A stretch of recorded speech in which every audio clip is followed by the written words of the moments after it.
أعوذ بالله من الشيطان الرجيم. بسم الله الرحمن الرحيم. والذين هاجروا في سبيل الله ثم قتلوا أو ماتوا ليرزقنهم الله رزقا حسنا وإن الله لهو الخير الرازقين. ليدخلنهم مدخلا يرضونه وإن الله لعليم حليم. ذلك ومن عاقب بمثل ما عوقب به ثم بغي عليه لينصرنه الله إن الله لعفو غفور. ذلك بأن الله يولج الليل في النهار ويولج النهار في الليل وأن الله سميع بصير. ذلك بأن الله هو الحق وأن ما يدعون من دونه هو الباطل وأن ما يدعون من دونه هو الباطل وأن الله هو العلي الكبير. ألم تر أن الله أنزل من السماء ماء فتصبح الأرض مخضرة إن الله لطيف خبير. له ما في السماوات وما في الأرض وإن الله لهو الغني الحميد. صدق اللہ. والذین ہاجروا فی سبیل اللہ، اور وہ لوگ جنہوں نے ہجرت کی فی سبیل اللہ، اللہ کے راستے میں، ثم قتلوا، پھر وہ قتل کر دیے گئے، او ماتو، یا وہ مر گئے، لَيَرْزُقَنَّهُمْ، ضرور بضرور ہم، ضرور وہ دے گا انہیں، اللہ یعنی اللہ انہیں دے گا، رزقاً حسنا، بہت اچھا رزق انہوں کو دے گا، وَإِنَّ اللَّهَ، اور بے شک اللہ، لَهُوَ الْخَيْرُ الرَّازِقُ، اور وہی ہے سب سے بہتر رزق دینے والوں میں، لَيُدْخِلَنَّهُمْ، اور ضرور وہ داخل کرے گا انہیں، مدخلاً، جگہوں پہ، یردونہ، ایسی جگہوں پہ جس سے وہ خوش ہو جائے، ایسے مقام جس سے وہ پسند کریں، جس سے وہ خوش ہو جائے،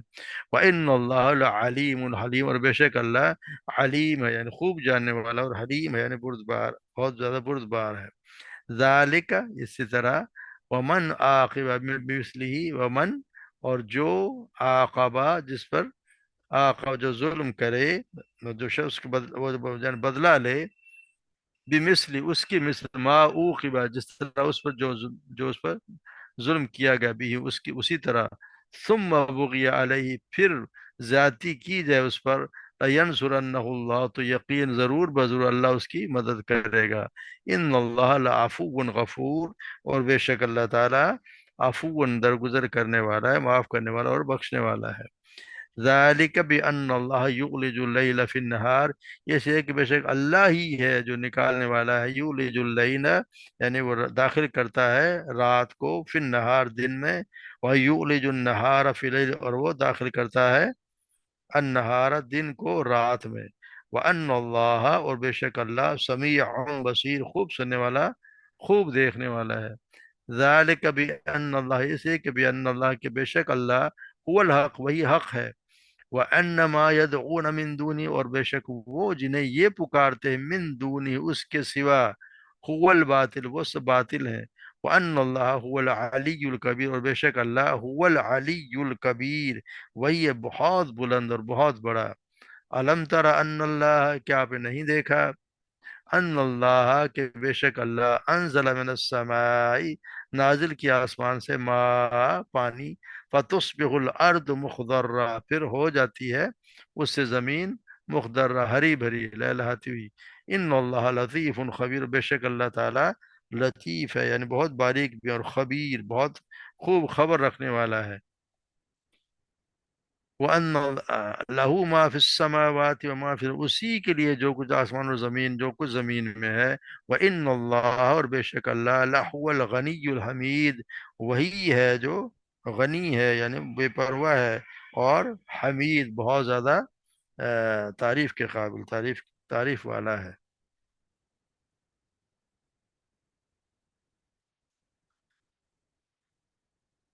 تو یہاں ہم دیکھتے ہیں اس سے پہلے ذکر جو ہوا ان لوگوں کا، عام لوگوں کا، جو والذین آمنوا وعملوا الصالحات، یعنی کہ جو لوگ ایمان لائے، جن عمل صالح کیے، ان کا ذکر ہوا، اور اب ان میں سے خاص ان لوگوں کا ذکر کیا جا رہا ہے جنہوں نے اللہ کی خاطر، یعنی اللہ کی راہ میں اپنے وطن، اپنے گھر بار، رشتہ داروں کو، سب کو چھوڑ دیا۔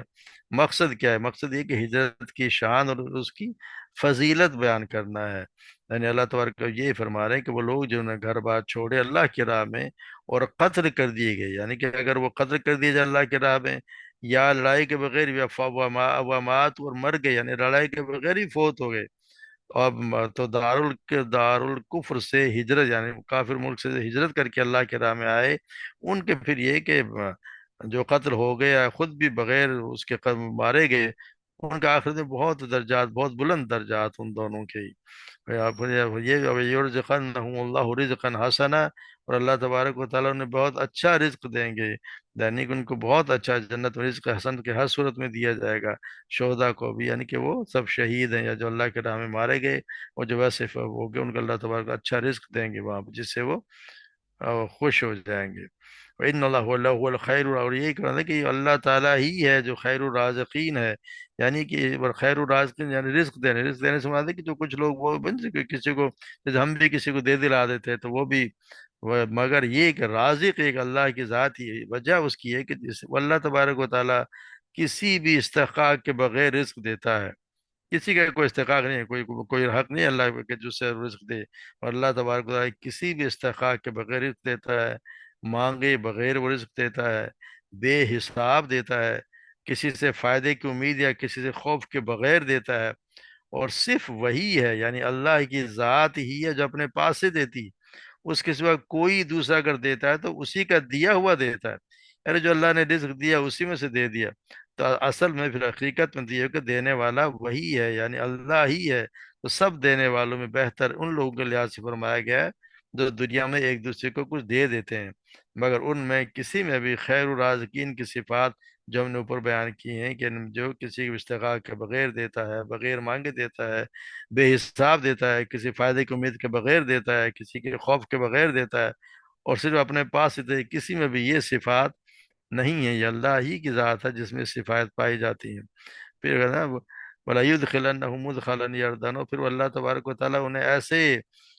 جگہوں میں داخلے، یعنی مراد جنت ہے، یعنی جنت دیکھ کر وہ، جسے دیکھ کر وہ خوش ہوں گے، اور اپنی ہر خواہش وہاں پائیں گے۔ پسندیدہ یہاں رہائش کا بھی رزق حسن میں شامل ہے، اصل میں تو رزق ہر چیز کے لیے، رہائش بھی رزق حسن میں شامل ہے۔ اس کا الگ سے ذکر اس لیے فرمایا گیا کہ خوبصورت اور بہترین گھر کا اہتمام لوگ کھانے پینے سے بھی زیادہ کرتے ہوتے ہیں، ہر آدمی خواہش ہوتی ہے کہ اس کا گھر اچھا اور بہترین ہو، تو اللہ تعالیٰ نے یہاں بھی اس لیے اس کا ذکر فرما دیا۔ یہ فرمایا ان اللہ علیم حکیم، علیم ہے یعنی کہ وہ جانتا ہے کہ کس نے حقیقت میں اس کی راہ میں گھر چھوڑے اور کس نام کا مستحق ہے، اور حلیم ہے یعنی ایسے لوگوں کی بھی چھوٹی چھوٹی لغزشوں کو اور کمزوریوں کی وجہ سے ان کی بڑی بڑی خدمات اور قربانی پر پانی پھیر دینے والا نہیں ہے، وہ ان سے درگزر فرمائے گا، ان کے قصور معاف کر دے گا۔ تو اللہ تبارک و تعالی علیم بھی ہے اور حلیم بھی ہے، دونوں صفات یہاں پہ بیان کی گئی ہیں۔ ذالک یعنی یہ جو ہو گیا، یعنی پچھلی باتیں تو یہ ہو گئیں، ذالک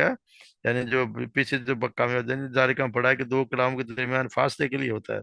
تو اب یہ اللہ تبارک و تعالیٰ آگے فرماتے ہیں کہ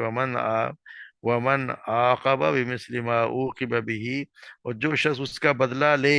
جو اسے تکلیف دی گئی، تو پھر اگر اس سے زیادتی کی جائے تو اللہ ضرور اس کی پھر مدد کرے گا، کیونکہ یقین اللہ تبارک و تعالیٰ نہایت درگزر کرنے والا، بے حد حساب، بے حد بخشنے والا ہے۔ یعنی یہاں بھی یہ فرمایا گیا ہے کہ وہ شخص اتنا ہی بدلہ لے جتنے اسے ایذا دی گئی، یعنی کہ ہم دیکھتے ہیں کہ ان پہلے مشرکوں نے کتنی، اللہ تعالیٰ نے مسلمانوں کو کتنی ان مظلوموں کا یہاں ذکر ہو رہا ہے جو پہلے تو بدلہ لے ہی نہیں سکے، اب وہ جو ہے وہ ظالموں کے مقابلہ کی قوت کہہ رہے ہیں کہ استعمال اللہ تعالیٰ نے قوت استعمال کریں، تب مگر انہیں تاکید ہے کہ وہ اتنا ہی بدلہ لیں جتنی ان پر زیادتی ہوئی ہے۔ اگر اتنا بدلہ لینے کے بعد پھر اس پر زیادتی کی جائے تو اللہ تعالیٰ اس کی ضرور ہی مدد کرے گا۔ مشرقین مکہ نے جس طرح مسلمانوں کو کتنی اذیتیں دیں، انہیں دین سے مرتد کرنے کے لیے مسلسل عذاب سے بھی انہوں نے دو چار رکھا، تو پھر وہ یہ تو قتل سے بھی بڑھ کر ایک تکلیف دہ چیز تھی کہ مسلسل عذاب میں مبتلا رکھا۔ ان کو پھر گھروں سے نکال دیا، اور ان کے بعد بھی لڑائی کے لیے چڑھ دوڑے، پھر وہ لڑائی کرنے کے لیے آگے۔ تو یہاں یہ فرمایا جا رہا ہے کہ پھر ان سے تو لڑو، جہاں تک ان کو پاؤ لڑو، مگر جب ہو جب بات آئے کہ اپنے ان سے بدلے کی، تو پھر اتنا ہی اسے بدلا لو جتنا انہوں نے تمہارے ساتھ زیادتی کی ہے۔ تو یہاں پہ امام شافعی نے تو اس آیت سے یہ استدلال لیا کہ قصاص اسی صورت میں لیا جائے، یعنی اسی شکل میں لیا جائے جس شکل میں ظلم کیا گیا۔ یعنی اگر کسی شخص کو ڈبو کر مارا ہے تو اسے بھی ڈبو کر مارا جائے، اور اگر کسی نے جلا کر مارا تو اسے بھی جلا کر مارا جائے۔ لیکن امام ابو حنیفہ کے نزدیک وہ اس بات کے قائل ہیں کہ قاتل نے قتل خواہ کسی بھی طریقے سے کیا، اس کے قصاص ایک ہی معروف طریقے سے لیا جائے گا۔ تو اس میں تھوڑا سا پھر اللہ تو یہ آگے فرما رہے ہیں ان اللہ لعفو غفور، یعنی اللہ تبارک و تعالیٰ درگزر کرنے والا بھی ہے اور غفور بھی ہے، یعنی مغفرت کرنے والا بھی ہے۔ یعنی یہ فرمایا یہ جا رہا ہے کہ یہاں پہ اس لیے کہ یہ ضروری نہیں کہ بدلہ لینے میں اللہ تبارک و تعالیٰ اگر کوئی بدلہ لینے میں تم کوئی ممکن ہی نہیں ہے کہ 100% کوئی برابری ہو، تو انسان کے بس میں ہے ہی نہیں۔ اسے فرمایا کچھ اگر کمی بیشی بھی ہو جائے تو اللہ تبارک و تعالیٰ معاف کرنے والا اور بخشنے والا ہے، یا ویسے بھی اللہ تبارک و تعالیٰ عفو درگزر کرتے ہیں۔ تو اگر کسی کو اگر کوئی معاف بھی کرے تو یہ اس کے لیے بھی بڑی بات ہے کہ اگر وہ پھر بھی معاف کر دے۔ تو پھر یہاں فرمایا تھا پھر آگے اللہ ذالک بأن اللہ ذالک بأن اللہ یولج اللیل فی النہار ویولج النہار فی اللیل، کہ اللہ ہی ہے جو داخل کرتا ہے رات کو دن میں اور داخل کرتا ہے دن کو رات میں۔ یعنی کہ یہ اللہ تبارک و تعالیٰ ہی کی ذات ہے کہ اس کے لیے کوئی مشکل نہیں ہے۔ اللہ تبارک و تعالیٰ رات کو دن میں داخل کر کے دن کو رات پر غالب کر دیتا ہے، اور دن بڑا ہو جاتا ہے، اور اسی طرح دن کو رات میں داخل کر کے رات کو دن کے پر غالب کر دیتا ہے، اور رات بڑی ہو جاتی ہے۔ تو اس کے لیے کہ جو یہ کام کر سکتا ہے اس کے لیے مظلوموں کی اور ظالم کی کوئی غالب کرنا کیا مشکل ہے؟ اللہ تبارک و تعالیٰ کے لیے تو کوئی مشکل ہے ہی نہیں، کیونکہ وہی ہے جو یہ سارے کام کرتا ہے۔ تو یہاں یہی بتایا گیا ہے کہ کفر کی کفر اور ظلم کی جو روش اختیار کرنے والوں پر عذاب نازل کرنا، یا مومن اور صالح بندوں کو انعام دینا، یا مظلوم اہل حق کو دادرسی کرنا، اور طاقت اور کا ظلم سے مقابلہ کرنے والے اہل حق کی مدد کرنا، یہ سب کچھ کس وجہ سے؟ اس لیے کہ اللہ تبارک و تعالیٰ کی یہ صفات ہیں۔ یہ جو اللہ تبارک و تعالیٰ کی صفات جو بیان کی گئی ہیں، علیم اور حلیم ہے، درگزر کرنے والا ہے، معاف کرنے والا ہے، یہ سب کچھ۔ اور پھر یہ سارا کائنات کی جو جتنے بھی نظام چل رہا ہے اس کا حاکم وہی ہے۔ یہ رات اور دن کا آنا جانا یہ سب اللہ تبارک و تعالیٰ ہی کے اختیار میں ہے۔ وہی ہے جو رات کی تاریکی میں سے دن کی روشنی کو نکال لاتا ہے، اور چمکتے ہوئے دن پر رات کے اندھیرے کو طاری کر دیتا ہے۔ تو پھر وہ اللہ تبارک و تعالیٰ اس بات پر بھی قادر ہے کہ آج ان کے اقتدار کا سورج جو چمک رہا ہے اس کو پھر زوال اور غروب کا منظر بھی دنیا کو جلدی دکھا دے، یا پھر جو کفر و جہالت کے جو تاریکی چھائی ہوئی ہے اللہ تبارک و تعالیٰ حق و صداقت کی روشنی بھی اس سے دکھا دے۔ تو یہ تو اللہ تبارک و تعالیٰ کے لیے کوئی مشکل ہے نہیں، وہ جب چاہے یہ کر سکتا ہے، اور سب کچھ اسی کے اختیار میں ہے۔ پھر یہ کہ وہ سمیع و بصیر ہے، کہ وہ اللہ تبارک و تعالیٰ یہاں بتائے وہ سمیع و بصیر ہے، یعنی کہ اللہ تبارک و تعالیٰ دیکھ رہے وہ سننے والا ہے۔ یعنی وہ کوئی اندھا بہرا نہیں ہے کہ وہ نہ دیکھ رہا کہ ہو کیا رہا ہے۔ تو اللہ تعالیٰ مظلوم کی مدد کی دوسری وجہ یہی ہے کہ وہ ہر حال میں ہر ایک کے حال سے پوری طرح باخبر ہے، سب کچھ سن رہا ہے، سب کچھ دیکھ رہا ہے، اور سنتے اور دیکھتے ہوئے ظلم کو اس طرح برداشت کیسے کرے گا؟ وہ ضرور اس کی مدد کرے گا۔ پھر یہ آگے فرمایا جا رہا ہے کہ ذالک بأن له الحق وأن ما يدعون من دونه هو الباطل، یعنی یہ سب کچھ اللہ تبارک و تعالیٰ ہی ہے جو صرف حق ہے، یعنی اللہ ہی حق ہے، اس کے علاوہ کوئی حق ہے نہیں۔ باقی جن کو یہ پکارتے ہیں یعنی کہ جن کو یہ پکارتے ہیں اللہ کے سوا، وہ تو سارے کے سارے باطل ہیں، خود اپنی مدد نہیں کر سکتے تو کسی اور کی مدد کیا کریں گے؟ تو اللہ تبارک و تعالیٰ کے لیے پھر یہ کہنا ہے اللہ تبارک و تعالیٰ اپنے دوستوں کی مدد ضرور کرے گا۔ وَأَنَّ اللَّهُ هُوَ الْعَلِيُّ الْكَبِيرُ، چوتھی وجہ اس کی بات یہ بتائی اللہ تعالیٰ مظلوم مسلمانوں کی مدد ضرور کرے گا، یہ اس لیے کہ اللہ تبارک و تعالیٰ سب سے اونچا ہے، باقی سب نیچے ہیں، وہی ہے جو بے حد بڑا ہے، اور وہی باقی سب چھوٹے ہیں، اس کا کوئی مقابلہ تو کوئی ہے ہی نہیں۔ تو اللہ تبارک و تعالیٰ کی صفات ہیں تو وہ ضرور ان کی مدد کرے گا۔ پھر یہاں فرمایا علم تر ان اللہ انزل من السماء ماء، کیا آپ نے نہیں دیکھا، یعنی کہ یہ، کیا آپ نے کوئی غور نہیں کیا تو کہ اللہ تبارک و تعالیٰ ہی ہے جو یہ کہ کیا کرتا ہے؟ اللہ تبارک و تعالیٰ زمین میں جب بارش برساتا آسمان سے، تو جو زمین سوکھی پڑی تھی اسے اللہ تبارک و تعالیٰ سرسبز کر دیتے ہیں۔ تو یہ اللہ تبارک و تعالیٰ ہی، اگر آپ دیکھیں تو اسی طرح جو اللہ تبارک و تعالیٰ جو اس کو سرسبز کر دیتے ہیں، تو یہ جس طرح ایک بارش ہوتے ہی جو سوکھی پڑی زمین جو ہے وہ ہو جاتے، اسی طرح اللہ تبارک و تعالیٰ جو مردے ہیں ان کو بھی زندہ کرے گا۔ اور اسی طرح اس کا دوسرا وجہ یہ بھی ہے کہ وہی کی جو اللہ تبارک و تعالیٰ کی طرف سے جو وہی آ رہی ہے، اس کی بھی اللہ تبارک و تعالیٰ اس کی وجہ سے بھی لوگوں کو جو ہے وہ زندگی بخشے گا، یعنی مردہ دلوں کے وہی کے ذریعے سے ایمان کی زندگی عطا فرمائے گا۔ تو یہ اللہ تبارک و تعالیٰ جو یہ کام کر سکتا ہے بنجر زمین کو، اگر اللہ تبارک و تعالیٰ سر سب کر سکتا ہے تو انسانوں کو بھی وہ کر سکتا ہے، اس کے ہر چیز اسی کے اختیار میں ہے۔ ان اللہ لطیف خبیر، اللہ تبارک و تعالیٰ بہت باریک بھی، بہت ہر چیز کا دیکھنے والا، لطیف یعنی اللہ تبارک و تعالیٰ غیر محسوس طریقوں سے اپنے ارادے پورے کرنے والا ہے۔ اس کی تدبیریں تو ایسی ہوتی ہیں کہ اس کے آغاز میں کبھی اس کے انجام کا کوئی تصور کر ہی نہیں سکتا کہ کیا انجام ہونے والا ہے، وہ کیا ہونے والا ہے، اب نظر کچھ اور آتا ہے لوگوں کو، تو ہمیں کیا پتا ہے کہ کیا ہونے والا ہے۔ ہم دیکھتے ہیں کہ لاکھوں بچے، کروڑوں بچے دنیا میں پیدا ہوتے ہیں، مگر کون جانتا ہے کہ ان میں سے کون ابراہیم ہے؟ ابراہیم علیہ السلام کو دیکھیں، تین چوتھائی دنیا کا وہ روحانی پیشوا ہے، اور کون ان میں چنگیز خانہ جو سارے عیش کو بالکل تباہ کر کے کر ڈالے گا۔ تو اسی طرح اللہ تبارک و تعالیٰ کے منصوبے ایسے ایسے ناقابل ادراک طریقوں سے پورے ہوتے ہیں کہ جب تک وہ تکمیل تک نہ پہنچے کسی کو پتہ بھی نہیں چلتا کہ یہ کس چیز کے لیے کیا کام ہو رہا ہے۔ اور خبیر بھی ہے کہ اپنے دنیا کے حالات، ضروریات سے پوری طرح باخبر، اور جانتا ہے کہ اپنی کبریائی میں کام کس طرح کرے۔ یہ اللہ تبارک و تعالیٰ کی صفات ہیں جو بہت محسوس طریقے سے اللہ تبارک و تعالیٰ ہر کچھ کام کرتے ہیں۔ لہو ما فی السماوات و ما فی الارض، اور یہ بھی بتا دیا ہے کہ یہی نہیں کہ یہی کام کرنے والا ہے، اللہ تبارک و تعالیٰ ہی ہے، یعنی آسمانوں اور اس کے بارش برسانے اور زمین سے سبزہ اگانے کا ایک مالک نہیں ہے، بلکہ آسمانوں اور زمین میں جو کچھ ہے وہ اسی کا ہے، سب وہ اکیلا اس کا مالک ہے۔ بارش برسانا، سبزہ اگانا تو اس کا اختیار کا معمولی سا حصہ ہے۔ لہو اس کا مطلب یہ ہے کہ وہ ہر چیز اسی کی ہے، تو پھر عبادت بھی کہ حق لائق بھی وہی ہے، ہر چیز کا اگر مالک وہی ہے تو عبادت کسی اور کی کیسے کی جا سکتی ہے؟ تو یہ ایک اللہ ہی ہے جس کے لیے ہر چیز، اور اسی کے آگے سب سجدہ کرتے ہیں، سوائے انسانوں میں سے کچھ ہیں جو کرتے ہیں، باقی نہیں بھی کرتے، مگر باقی ہر چیز اللہ تبارک و تعالیٰ ہی کو سجدہ کرتی ہے، کیونکہ ہے بھی اسی کی۔ وَإِنَّ اللَّهَ لَهُوَ الْغَنِيُّ الْحَمِيدُ، اور ان اللہ تبارک و تعالیٰ غنی ہے، بے پرواہ ہے، اور بہت قابل تعریف ہے۔ کیونکہ آپ مشاہدہ ہم اگر دیکھتے ہیں انسان کا یہ ہوتا ہے کہ جس چیز کا مالک ہوتا ہے پھر اس کا محتاج بھی ہوتا ہے، کیونکہ وہ اس کی ضرورت ہوتی ہے۔ اس لیے یہاں بتایا گیا کہ آسمان و زمین کی ہر چیز کا مالک ہونے کا ذکر کے ساتھ ساتھ وضاحت بھی کر دی کہ آسمان و زمین اور ان کی موجود کسی بھی چیز کا وہ محتاج نہیں ہے، بلکہ سب سے بے پرواہ اور غنی ہے، حتیٰ کہ حمد کرنے والوں کے حمد سے بھی وہ غنی ہے۔ تو اس کا پھر لازمی تقاضا یہ ہے کہ حمید یعنی تمام تعریفوں والا ہے، ہر حمد اور تعریف خواہ کسی کی بھی ہو، اصل میں اس اکیلے ہی کی ہے، کیونکہ مخلوق میں تعریف کے لائق جو بھی کسی کی خوبی ہوگی تو وہ عطا تو اللہ تبارک و تعالیٰ ہی کی کردہ، عطا تو اسی نے کی ہے، تو وہ سب اسی کے محتاج ہیں۔ اور پھر مخلوق کی عبادت کیوں جو خود اپنے وجود کی بھی اسی کے محتاج ہے؟ تو یہاں اللہ تبارک و تعالیٰ کسی کے محتاج نہیں ہے، اللہ تبارک و تعالیٰ ہی ہے۔ صاحب یہ نہ ہو کہ کوئی سمجھے کہ اللہ تبارک و تعالیٰ بھی کسی کا محتاج ہے۔ صاحب اللہ تبارک و تعالیٰ ان کا بھی کسی بھی نہ کسی چیز کا محتاج ہے، نہ کوئی، اگر ہم جیسے